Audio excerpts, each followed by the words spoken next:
Hello everyone, welcome to a online solution. मैं हूं अशफाक। कैसे आप लोग? तो आज आपके सामने लेकर आए हूं प्रश्नावली 13.5 का इम्पोर्टेंट क्वेश्चन, और इस वीडियो में सिर्फ एक ही सवाल करेंगे और वो भी क्वेश्चन नंबर 2। ठीक है, इससे पहले क्वेश्चन नंबर 1 किया था और बहुत सारे लेसन और लगभग चैप्टर मैं खत्म कर दिया हूँ। नीचे डिस्क्रिप्शन में लिंक दिया, वहाँ पे जाएं और सभी लेसन का एक एक क्वेश्चन, चाहे वो इजी हो या मीडियम हो चाहे हार्ड हो, आप सभी का वहाँ पे सॉल्यूशन पाओगे। ठीक है, तो ये फिलहाल एनसीईआरटी का सवाल है और मेंसुरेशन यानी कि क्षेत्र में है। तो आइए स्टार्ट करते हैं। सवाल बड़ा मज़ेदार का और समझने वाला सवाल है। ठीक है, थोड़ा सा लगेगा, थोड़ा सा टफ टाइप, लेकिन टफ कुछ नहीं है, समझिएगा तो बहुत इजी हो जाएगा। ठीक है, सवाल देखिए, बोलता है क्या, एक समकोण त्रिभुज जिसकी भुजाएं 3 सेंटीमीटर और 4 सेंटीमीटर है, समकोण त्रिभुज है। तो मैं यहाँ पे पहले तो इस सवाल को पहले समझना पड़ेगा अच्छे तरीके से, और समझ लोगे तो आप आराम से बना लोगे। ठीक है, पहले समझना पड़ेगा। तो पहले समझते हैं। यहाँ पे ये है पहले समकोण त्रिभुज, ध्यान से समझे आप लोग, सब काम छोड़ छाड़ के पहले ध्यान से समझो। यहाँ पे ये समकोण त्रिभुज है, इसका नाम मैं ABC रख लेता हूँ। ठीक है, भुजाएं 3 सेंटीमीटर और 4 सेंटीमीटर, तो मान लेते 3 सेंटीमीटर और 4 सेंटीमीटर है। ठीक है, कर्ण के अतिरिक्त, मतलब कर्ण छोड़कर जो भुजा 3, 4 बता रहा। ठीक है, उसको कर्ण के परितः घुमाया जाता है। कर्ण के परितः मतलब ये जो भुजा है ना, ये इस ओर ऐसे घुमाते हैं, ऐसे घुमाते हैं। मैं यहाँ पे कैसे समझाऊँ, इसको अगर ऐसे घुमाइएगा तो ये वाला भाग उधर चल जाएगा। अगर इसको ऐसे घुमाएंगे तो पता कैसे बन जाएगा, ऐसे बन जाएगा, ऐसे। इसको अगर ऐसे घुमाएंगे तो अगर ऐसे समकोण त्रिभुज रहता है और बोलता है कि लंब के परितः घुमाता है, तो लंब के परितः घुमाता तो ये भी ऐसे घूम जाता, तो ये फिर ऐसे बन जाता, लंब के परितः घूमता। तो क्योंकि ये जब ऐसे घुमाइएगा, ये ऐसे घूमेगा, तो ये वाला भी इधर घूमेगा, तो ये इधर जो है तो इधर भी आएगा, है ना। तो लंब के परितः फिर ऐसे बन जाएगा। अगर समकोण त्रिभुज रहता है और बोलता है कि आधार के परितः घुमाया जाता है, तो ये वाला पार्ट फिर नीचे आ जाता। आधार के परितः मतलब ये नीचे आता, ये इधर से आकर घूमता, इधर से आकर घूमता, इधर से आकर घूमता, तो ये यहाँ पे आता और फिर इस तरह से आपका ये बनता। लेकिन यहाँ पे क्या बोल रहा, यहाँ पे बोला कर्ण के परितः, है ना। देखिए, कर्ण के परितः, कर्ण आपका ये है, तो ऐसे घुमाएंगे तो इधर जाएगा, ये वाला पार्ट इधर चल जाएगा। जैसे कि ये वाला पार्ट इधर आ रहा था घूम के, तो ये वाला पार्ट इधर चल जाएगा। तो इस तरह से आपका ये जो है, इस तरह से आपका फिगर देखने को मिलेगा। तो आप समझ गए होंगे कि कैसे क्या करना है, किसको किधर घुमाएंगे, है ना। क्लियर है। जब कर्ण के परितः घुमाते हैं, देखो फिर से अब एक बार हम यहाँ पे देख लेते हैं। अब इसको फ्रेश से फिगर बनाते हैं। ठीक है, ये हमारा है, ये हमारा है। चलो मैं तो इसको लॉन्ग कर दिया, फिलहाल रहने दो। यहाँ पे 3, यहाँ पे 4, ये लॉन्ग होगा। ठीक है, जब इसको ऐसे घुमाते हैं कर्ण के परितः, तो जब कर्ण के परितः घुमाएंगे तो ये पार्ट इधर चलाएगा और फिर यह आके इधर जो आके जुड़ जाएगा। ठीक है, इधर आके जुड़ जाएगा। ओके, तो ये देखिए फिगर बनाऊँ कुछ इस तरह से। ठीक है, तो यहाँ पे जैसे कि ये 3 था, ये 4 था, इसको घुमाया इस रूप में, है ना। कर्ण के परितः घुमाया, कर्ण के परितः। तो जब कर्ण के परितः घुमाया तो ये तो ऐसे घूम जाएगा, ये वाला फिर ऐसे घूम जाएगा, ये वाला फिर ऐसे घूम जाएगा, तो ये भी 3 बन जाएगा, और ये घूमेगा तो ये भी 4 बन जाएगा। तो यहाँ से हम पहले तो इसको मिलाते हैं यहाँ पे। ठीक है, इसका नाम ABC, और यहाँ पे B1 यहाँ पे नाम देता हूँ। ठीक है, यहाँ पे इसका नाम देते हैं B1। और इसको देखो, यहाँ पे अगर इसको हम ऐसे कर दें और इसको अगर हम ऐसे कर दें तो क्या बन गया, 2 शंकु बन गया ना। 2 शंकु बन गया। यहाँ पे दिख रहा है, एक शंकु इधर वाला बन रहा है, एक शंकु इधर वाला बन रहा है, और ये बड़ा सा 2 कोण बन जा रहा है, 2 त्रिभुज बन रहा है, एक बड़ा सा। जब इसको हम B को B1 से जब मिला दिए तो 2 त्रिभुज बन रहा है। एक त्रिभुज इधर AB B1 और B1C, एक 2 त्रिभुज यहाँ पे बन जा रहा है। ठीक है, अब देखो हमको क्या करना है, इसका आयतन निकालना है। तो आयतन का फॉर्मूला क्या होता है, जानते हैं, 1/3 पाई r² h होता है। तो r तो पता नहीं, चूंकि r क्या होगा, अगर हम ये देखो, चूंकि शंकु यहाँ पे दिख रहा है ABB1, एक क्या शंकु भी दिख रहा है आपको यहाँ पे। चलो इसका नाम यहाँ पे O रखता हूँ, ये जो पॉइंट आपका यहाँ पे नाम O रखता हूँ। ठीक है, तो ABOB1, तो एक शंकु जो यहाँ पे दिख रहा है, इधर वाला शंकु जो मेरा कलम जो दिख रहा है यहाँ पे ABOB1, तो फिर यहाँ पे इसकी जो त्रिज्या जो बनेगी, ये जो त्रिज्या बनेगी, त्रिज्या तो पता ही नहीं। अगर बड़ा वाला हम शंकु लेते हैं तो इसकी भी त्रिज्या पता नहीं चल रहा ना, और ना तो इसका हाइट, ना तो AO पता चल रहा। AO क्या है, इसका हाइट है। छोटा सा अगर छोटा शंकु देखें तो उसकी AO हाइट हो गया। अब बड़ा शंकु यहाँ पे देख रहे हैं तो OC क्या होगी, इसका हाइट हो गया OC। तो आपको हाइट तो पता नहीं चल रहा, ना तो OB1 या तो OB, चूँकि OB1 दोनों सेम है, और OC OA और OC दोनों अलग है। चूँकि OC यहाँ पे लॉन्ग दिख रहा और OA कम दिख रहा होगा भी कम, क्योंकि यहाँ पे देखो 4 है तो 4 के अकॉर्डिंग ये बनेगा, और यहाँ पे 3 है तो 3 के अकॉर्डिंग यहाँ पे लंबाई जाएगा। तो इसका OA की लंबाई हमको निकालना पड़ेगा और OC की लंबाई निकालना पड़ेगा, और यहाँ पे OB। जब OB निकाल लेंगे तो इधर वाला शंकु का भी त्रिज्या वही हो जाएगा, इधर वाला शंकु की त्रिज्या वही हो जाएगा, ठीक है। तो हमको वही ज्ञात करना पड़ेगा। तो सबसे पहले तो हम यहाँ जो सबसे बड़ी भुजा जो है देख रहे हैं AC, त्रिभुज ABC में AC हम निकाल सकते हैं पाइथागोरस प्रमेय से, है ना। चलो यहाँ पे हल करते हैं। समझ आ रहा क्या हमको करना है? हमको ये 1/3 पाई आर स्क्वायर से निकालना है और पाई RL भी निकालना है। तो पहले तो इसको निकाल, उसके बाद RL की बात करते हैं ना। L तो यहाँ पैसे भी दिया हुआ 4 है अगर देखा जाए तो। H हमको निकालना बहुत ज़रूरी है इसमें, क्योंकि H यही हमारा OCH हो गया, इसका OA हो गया H, इधर वाला शंकु का OCH हो गया, इधर वाला शंकु का OA हो गया, और त्रिज्या तो दोनों को बराबर है। OB निकालेंगे तो दोनों की त्रिज्या का होगा बराबर हो जाएगा। यही आपको समझना था यहाँ पे, ओके। और ये सवाल अभी दिया करने के परिता, तो हो सकता है कि इधर लंब के परिता भी दे सकता है, आधार के परिता भी दे सकता है, फिगर में बताएं कैसे होगा, ठीक है। तो पहले लिखते हैं त्रिभुज ABC में, ABC में हम पहले क्या निकालते हैं? C का वैल्यू निकालते हैं। C का वैल्यू निकालेंगे तो AB का स्क्वायर प्लस BC का स्क्वायर। AB कितना है? 3 है, अब BC 4 है, 3 3 9 4 4 16, कितना आ गया? 25 आ जाएगा, और 25 का 5 आएगा, ठीक है। तो C का वैल्यू कितना आ गया? C का वैल्यू हमारे पास 5 आ गया, है ना। अब क्या करते हैं? अब देखो, अब हमको ये निकालने के लिए हमको जो है ना ये त्रिभुज का रूल अपनाना पड़ेगा, पाइथागोरस प्रमेय, मतलब ये क्या बोलते हैं, प्रमेय का यूज करना पड़ेगा, थ्योरम का यूज करना पड़ेगा। थ्योरम का जब यूज करेंगे तभी होगा। अब देखो पहले देखते हैं त्रिभुज ABC में ये क्या है, यहाँ पे जो ये कोण बन रहा है 90 डिग्री बन रहा है ना। और जब इसको जब हम मिला दिए यहाँ पे तो ये भी एक त्रिभुज बन रहा है, और यहाँ पे ये भी क्या बन रहा है 90 डिग्री बन जा रहा। इसको जब मिला दिया तो इसके परपेंडिकुलर यानी कि B1 को मिला तो 90 डिग्री बन गया। और ये देखिए OB पर OC क्या है? परपेंडिकुलर है, लंब है, और OB पर OA भी क्या है? लंब है। तो हम ABC और ABO को करेंगे सर्वांगसम साबित, ये सब समरूपता साबित कर लेते हैं, तो हमको भुजा आराम से पता चल जाएगा, ठीक है। आराम से हमको हमारी भुजा जो है पता चल जाएगा। अब यहाँ पे लिखते हैं, यहाँ पे लिखते हैं अब कर्ण के परिता घुमाने पर त्रिभुज ABC को कर्ण के परिता घुमाने पर हमें क्या क्या प्राप्त होता है? 2 कोण, हमें 2 कोण प्राप्त होता है ना। हमें 2 शंकु, कौन कौन शंकु? ABB1 है ना, ABB1 होता है, तथा देखो ABB1 तथा BCB1 प्राप्त होता है, ठीक है। जब कर्ण के परिता त्रिभुज ABC को घुमाएं कर्ण के परिता, तो ये हमको प्राप्त हो गया, ठीक है। अब प्राप्त हो गया तो हम देखो त्रिभुज AOB में, देखो AOB चूंकि यहाँ पे क्या है 90 डिग्री है, हम बताएं यहाँ पे 90 डिग्री हो तो AOB यहाँ पे 90 डिग्री हो गया, क्योंकि यहाँ पे जब हम मिलाएंगे तो ये 90 डिग्री बनेगा यहाँ पे, ठीक है। तो यानी कि लंब इसको हम बना दिए, समझो कि यहाँ पे हम इसको जब मिलाएं तो AO बना दिए लंब, तो यहाँ पे लंब हो गया, कोण हो गया यहाँ पे, और ये तो कोण ऑलरेडी पहले से तो है ही था। तो हम लिखेंगे, यहाँ पे लिखना पड़ेगा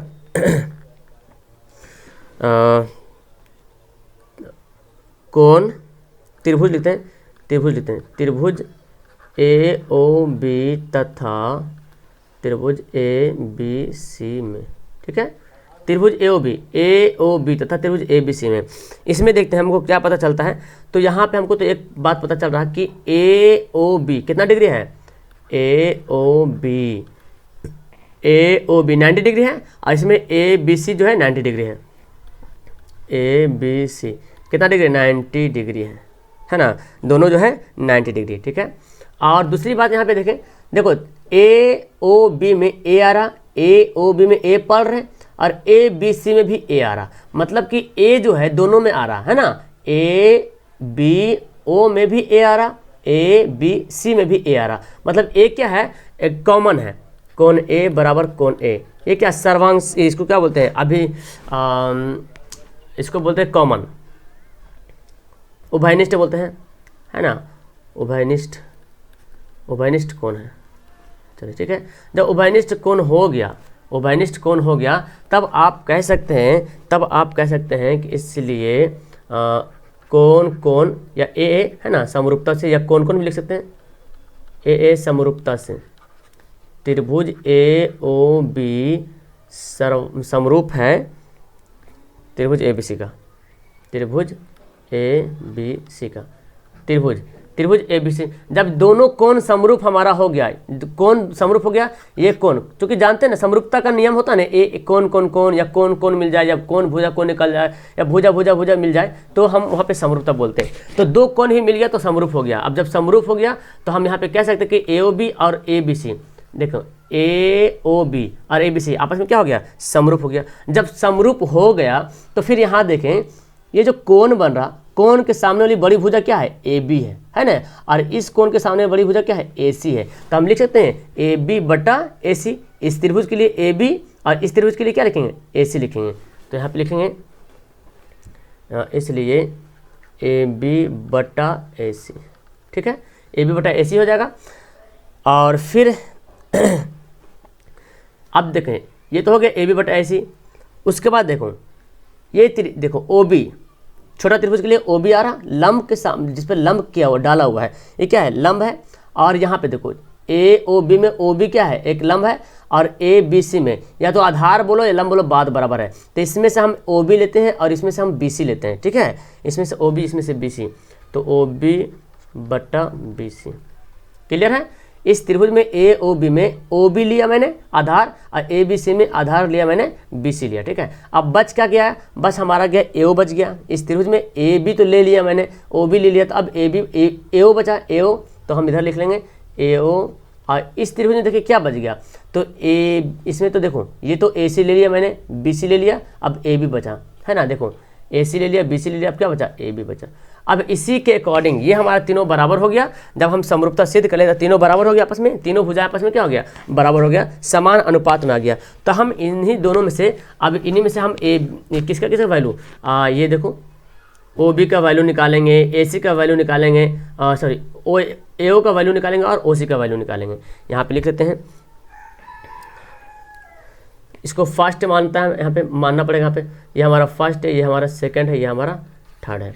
तो यहाँ लिखते हैं फर्स्ट तथा सेकंड से। तो फर्स्ट क्या है, ए बी बटा ए सी बराबर ओ बी बटा बी सी। अब देखिए ए बी का वैल्यू दिया हुआ है 3 और ओ सी का वैल्यू अभी मैंने निकाला है कितना, 5। तो हम लिख सकते हैं 3 बटा 5। और ओ बी देखो तो ओ बी यहाँ पे क्या है, ओ बी, ये तो ओ बी पता नहीं है, ठीक है। और ओ बी बटा क्या है, ओ बी बटा बी सी। तो बी सी तो पता है 4 है, बी सी पता है 4 है, तो यहाँ पे ओ बी तो पता नहीं है लेकिन बी सी पता है 4 है।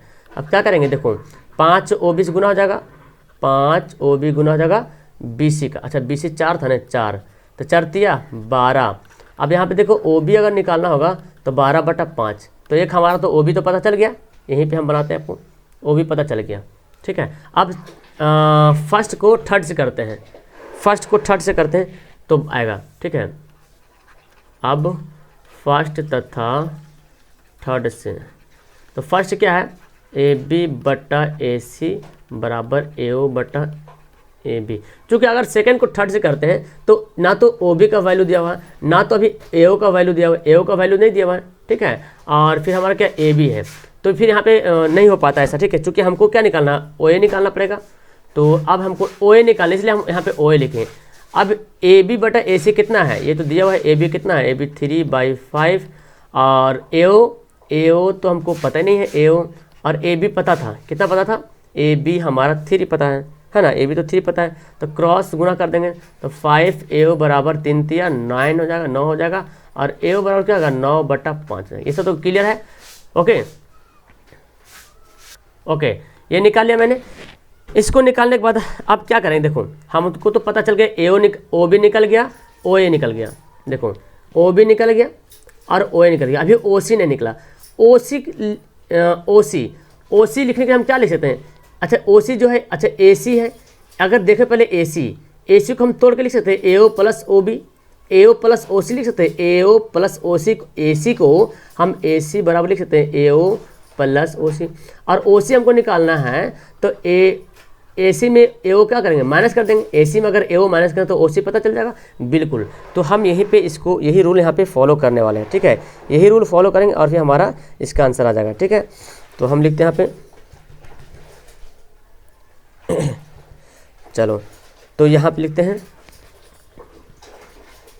अब ए सी बराबर क्या होगा? ए ओ प्लस ओ सी। तो ए सी का वैल्यू तो आया था ना, हमको 5 आया था, देखो ए सी का वैल्यू 5 आया था ना, ए सी का वैल्यू 5 आया था। अच्छा यहाँ पे मैं सही लिख दिया हूँ, ये ए सी लिखेंगे, ठीक है। ए सी का वैल्यू 5 आया था और ए ओ का वैल्यू अभी तो निकाले थे, ए ओ का वैल्यू कितना आया था? देखो ए ओ को 9/5 आया था और प्लस ओ सी। अब जब बोलो आप फिर ओ सी जब निकालेंगे तो 5 - 9/5 हो जाएगा, इसको उधर भेज देंगे, तो इसको हल कर लेते हैं, यहीं पे हल करते हैं, 5 एलसीएम हो जाएगा, तो 25 - 9 कितना आ गया? 16/5। ओ सी बराबर कितना गया? 16/5। एक हमारे यहाँ पे आ गया, एक हमारे ये आ गया और एक हमारा ए हो गया, क्लियर है? तीनों आ गया। अब जब तीनों आ गया तब तो हम यहाँ पे ए सारा कुछ पता चल गया, त्रिज्या भी पता चल रहा है, कौन कौन त्रिज्या क्या आ गया, ठीक है। अब क्या करेंगे हम? अब हम इसको निकालते हैं। अब किसका निकाल? आयतन निकालना है दोनों कोण का, दोनों शंकु जो बन रहा उसका आयतन निकालना है। तो दोनों शंकु का आयतन देखो, ए बी बी वन इस शंकु का आयतन और बी सी बी वन दोनों शंकु का आयतन निकाल लेते हैं, क्योंकि आयतन निकालने बोल रहा। अब लिखते हैं, अब दोनों शंकु का आयतन, अब दोनों शंकु का आयतन निकालते हैं, तो इसका फॉर्मूला क्या करेंगे? फॉर्मूला जब इसको बैठाएंगे तो आपको पता चलेगा। अच्छा दोनों शंकु का आयतन है ना, इसको हम लिख सकते हैं आयतन, नहीं इसको ऐसे लिखेंगे, इसको ऐसे नहीं लिखेंगे, इसको लिखना पड़ेगा हमको। देखो ए बी बी वन ऐसे लिखते, तोड़ के लिखते हैं, ए बी बी वन का आयतन प्लस में क्या लिखेंगे? यहाँ देखो बी सी बी वन का आयतन है ना, बी सी बी वन का आयतन। अब देखो ए बी बी वन का हम आयतन निकालें तो 1/3 पाई, आर का वैल्यू कितना है इसमें? अब देखो ए बी बी वन में आर कितना है? ओ बी है, ओ बी क्या हमारा? आर है, तो हम लिख देंगे ओ बी का स्क्वायर और ऊंचाई, चूँकि 1/3 पाई आर स्क्वायर एच होता है, तो एच हमको पता चला था ना, एच क्या था? ओ ए था, ओ ए, तो हम लिख लेंगे एच ओ ए या ए ओ जो भी लिख लो, ठीक है। इधर भी वही करना है, इधर भी वही करना, प्लस 1/3 पाई, और इसका भी आधार हो गया। आर किसका? इसका भी आर कितना? वही आर, इसका भी वही आर है, सेम टू सेम, क्योंकि बड़ा त्रिभुज का बड़ा जो शंकु है इसका भी ओ बी ही आएगा। ओके, तो यहाँ इसका भी तो त्रिज्या वही होगा, इसका भी त्रिज्या, बड़ा शंकु की त्रिज्या ओ बी है और छोटा शंकु की त्रिज्या ओ बी है, ठीक है। तो इसका भी लिख लेंगे ओ बी का स्क्वायर इंटू एच। इसका ऊंचाई क्या हो जाएगा? इसका ऊंचाई क्या होगा? ओ सी है ना, ओ सी हो जाएगा, तो हम लिखते हैं ओ सी। चलो ठीक है, अब इसका वैल्यू 1/3, देखो 1/3 पाई दोनों मैच कर रहा, तो पहले इसको लिख ही लेते हैं ना, 1/3 पाई सैड कर लेते हैं, 1/3 पाई को कर लेते हैं सैड। यहाँ पे क्या बचा? ओ बी, देखो ओ बी कितना आया, तो आपकी आंखों के सामने ओ बी है यहाँ पे 12/5 है ना, 12/5 का स्क्वायर गुना ओ ए कितना है? 9/5, ठीक है, प्लस ये तो निकल गए दोनों बाहर, यहाँ भी 12/5 का स्क्वायर और ओ सी कितना है? 16/5, ठीक है। अब इसको हल करते हैं तो अच्छा यहाँ पे एक और चीज़ देखें, ओ बी दोनों में सेम मिल रहा, ठीक है। हम इसको ऐसे, इसको अभी नहीं करते कॉमन, इसमें भी ओ बी है, इसमें भी ओ बी, तो हम बेहतर होगा तीनों के साथ में बाहर निकालो। पाए का मान 22/7 लिख देते हैं, और ये जो 12/5 है ना, ये 12/5 को लिखते हैं 12/5 गुना 12/5, इसको बाहर निकाल कॉमन, तीनों चूँकि तीनों है सेम, इधर भी सेम मिल रहा और इधर भी सेम मिल रहा था, ठीक है। तो हम तीनों को बाहर निकाले तो हमारा क्या बच गया? 9/5 बच गया और प्लस में बच गया 16/5। यहाँ पे पूरा लिख लेना, यहाँ पे जो पूरा लिखना 1/3 पाई पूरा लिख लेना, ठीक है, तब करना। तो अब यहाँ पे देखो काटा पेटी करते हैं, 7 से कटेगा 7 से तो कटेगा नहीं, तो 3 से तो कटेगा, 3 चौक 12, 3 चौक 12, ठीक है। अब इसको क्या करेंगे, यहाँ पे हमको इसको करना पड़ेगा गुना वगैरह। 22 ऊपर में है, 22 4 12, ये तो दिख रहा, 22 है 4 है और 12 है। देखो 22 है 4 है 12 है, 22 है 4 है 12 है, ठीक है। और नीचे कितना है, 5 25 है, और ये 7 तो बाकी है ना, 7 बाकी है, ठीक है। ओके, तो हम क्या क्या बच रहा है यहाँ पे लिख लेते हैं, 7 गुना 5 गुना 5, और इसको बनाइएगा तो कितना आएगा, 16 9 25/5, ये भी आ जाएगा 25/5। थोड़ा सा कैलकुलेशन है, आपको करना पड़ेगा ध्यान से। देखो 5 से काट दो, 5 5 25, अब 5 5 खत्म हो गया। तो यहाँ पे गुना कर लेते हैं, 22 चौक 12 को 22 से गुना कर लेते हैं, तो 12 दूना 24 के 4 बाकी 2, 12 दूना 24 25 26, 264 गुना 4, और ये 7 5 35। थोड़ा सा गुना वगैरह करना पड़ेगा जो, ठीक है। 1056 इसको गुना कर लेते हैं, 4 चौक 16 बचा 1, 6 चौक 24 25 के 5 बाकी 2, 4 दूना 8 2 10 बट्टा 35। और इसको पूर्णांक में जब तोड़ लेते हैं तो 30 पूर्णांक 30 सही 6/35 सेंटीमीटर स्क्वायर। हालांकि ये भी आप दोगे, सॉरी क्यूब होगा, आयतन है ना, क्यूब होगा, तो ये भी आपका क्लियर आएगा, ठीक है। तो इतना लॉन्ग लगा सिर्फ मुझे आयतन निकालने के लिए, ठीक है। अब समझ में आपको, बस आप मुझे यहाँ पे जो वक्त लगा आपको समझाने में, और यहाँ पे कैसे ये समरूपता सिद्ध करें ये आपको बताने में टाइम लगा, बिकॉज सवाल मैं पहले बोला सवाल लॉन्ग है यहाँ पे, ठीक है। और इस तरह से यहाँ पे हम बनाए, यानी कि पहले ये दोनों को, अब तो मेन तो हमारा समरूपता जब सिद्ध हो गया तो हम ये दोनों को बराबर कर लिए, बराबर करने के बाद हम AO OB और OC निकाल लिए। अब उसके बाद क्षेत्रफल तो जानते हैं, समकोण क्षेत्रफल, तो दोनों एक ही बार मिला रहे इसलिए दोनों को। अब यहाँ पे नहीं समझा तो 1/3 पाई ऐसे रहने दो, कॉमन मतलब यहाँ पे कॉमन लेना, नहीं तो यहीं पे एक ही बार तीनों कॉमन ले सकते, इसको भी इसको एक ही, तो बात बराबर होगा, ठीक है। चूँकि इसमें भी OB इसमें भी OB, दोनों में OB आ रहा, ठीक है। तो हम यहाँ पे कॉमन ले लिए, गुना वगैरह करके ले लिए। अब हमको क्या सवाल में, एक और सवाल बोल रहा जी, लॉन्ग सवाल है ना, पूरा पृष्ठीय क्षेत्रफल भी निकालने वाला, पाई RL, ठीक है। तो चलो लिख लेते हैं, यहाँ पे लिखते हैं, तथा दोनों शंकु के पृष्ठीय क्षेत्रफल, दोनों शंकु पृष्ठीय क्षेत्रफल। तो अब क्या लिखेंगे, दोनों शंकु पृष्ठीय क्षेत्रफल है तो पाई RL होता है ना, पाई RL, पाई R। पहला देखो, पहला हमारा शंकु लेते हैं तो पहला R कितना है, OB है, ठीक है, पाई R। और L इसका कितना है, इसका L तो कुछ ही बोलो, AD बोल दो, AB बोलो, चूँकि इसका देखो ये L छोटा शंकु का AB B1 में छोटा, ये जो L क्या है, ये हमारा L है, और इधर ये भी है, तो AB बोल दो, है ना। तो R हमारा OB हो गया, L हमारा AB हो गया, तो OB गुना AB पाई RL। और दूसरा में क्या है, दूसरा में पाई R, इसमें भी तो दूसरा में भी वही त्रिज्या है, दूसरा में भी वही त्रिज्या है, दूसरा में भी वही त्रिज्या है OB, लेकिन ऊंचाई जो इसका L, इसका जो ऊंचाई क्या होगा, ये BC लिख लो, है ना। चलो ठीक है, तो हम यहाँ पे लिख लेते हैं पाई R OB रहेगा और ऊंचाई BC रहेगा। तो OB पाई OB दोनों मैच करा, तो हम इसको पाई और OB को कर लेते हैं बाहर, और बचेगा AB प्लस BC। तो पाई का वैल्यू जानते हैं ना, पाई का वैल्यू बैठा लेते हैं 22/7, और OB का वैल्यू कितना है, देखो अब OB अभी निकाले हैं, OB कितना 12/5 है, तो 12/5 आप लिख लेते हैं 12/5, और AB 3 था और BC कितना था 4 था, तो 22/7 गुना 12/5 और 4 3 7, 7 7 गया, है ना। 12 को 22 से गुना कर लो, तो 12 दूना 24 के 4 बाकी 2, 12 दूना 24 से 25 26/5 सेंटीमीटर स्क्वायर। ये क्या है, हमारा आंसर आ गया। तो मेन आपको वहाँ पे मुझे समझाने में लगा था जो टाइम, इसको पॉइंट में ला दो तो पॉइंट में भी आंसर आ जाएगा, और ऐसे भी करो तो ऐसे भी आंसर आ जाएगा, ठीक है। क्लियर है, समझ में आया आपको। बहुत ध्यान से और सावधानी से आपको समझने की जरूरत है ये सवाल को, बहुत अच्छा सवाल है, थोड़ा सा भटकाने वाला सवाल, लेकिन ये सवाल मेरे ख्याल से 9 में भी आपको पढ़ना था। 9 में ऐसा बहुत सारा सवाल दिया हुआ है कि जब कर्ण के प्रति घुमाएंगे तो आपका फिगर ऐसे बन जाता है, जब आप अगर आप लंब के प्रति घुमाएंगे तो फिगर ऐसे बन जाता है ना। तो इस सवाल को पहले हमको, चूंकि यहाँ पे कुछ भी नहीं दिया था, तो हम इसको त्रिभुज को समरूपता सिद्ध किए। समरूपता सिद्ध करने के बाद हम आज़ाद हो गए ये तीनों को बराबर करने के लिए। चूंकि समरूप है तो तीनों आपस में क्या होगा, तीनों भुजाएं का जो अनुपात होगा वो क्या होगा, आपस में बराबर होगा। अब बराबर कर लिए तो हम OB का वैल्यू निकालिए, OA का निकालिए और OC का निकालिए। उसके बाद दोनों शंकु का आयतन निकालिए, पाई आर स्क्वायर H। तो यहाँ पे R सेम दो मिल रहा है, H अलग अलग था, तो इन दोनों को कॉमन निकालिए, इसको बना लिया अलग से। तो ये हमारा एक आ गया। अब पाई RL मतलब पाई RL का फॉर्मूला पाई RL दोनों का, R दोनों का सेम इसलिए कॉमन निकाले, AB अलग है, AB से अलग है।